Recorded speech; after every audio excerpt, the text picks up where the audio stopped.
இது ஏதோ LIC policy இல்ல. சுரக்ஷா, சங்கீதா, திரிஷான்னு பேர் வைக்கிறதுக்கு எல்ஐசி. சங்கீதா, திரிஷா, தமனா, நிறைய பேருக்கு தெரியல. புது புது பேர்ல கலந்த இந்தியில பேர் வைக்க வேண்டிய அவசியம் என்ன? இது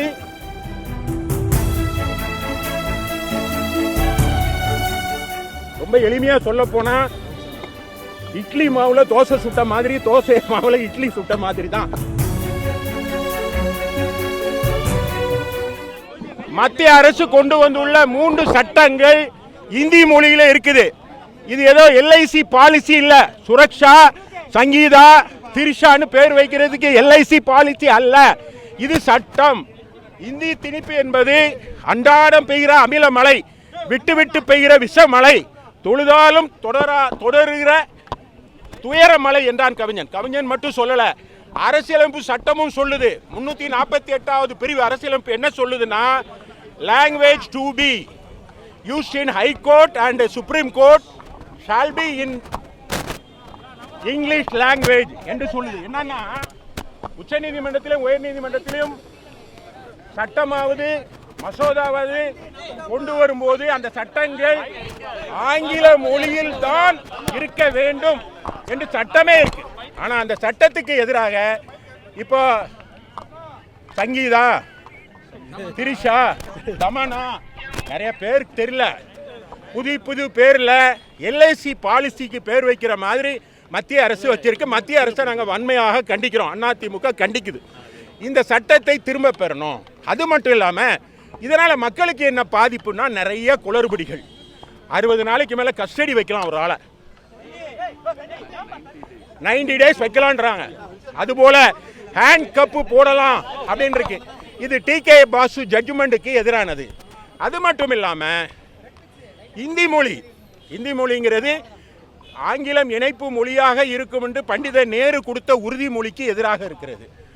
இந்தியாவில் 28 மாநிலங்கள், 9 யூனியன் டெரிட்டரி. இதில் மிக சொற்பமான 9 மாநிலங்கள்லையும் 2 யூனியன் டெரிட்டரியில தான் ஹிந்தி இருக்கு. மெஜாரிட்டின்னு பார்த்தா ஜனநாயகத்தில் அப்படி கூட ஹிந்தி இல்லை.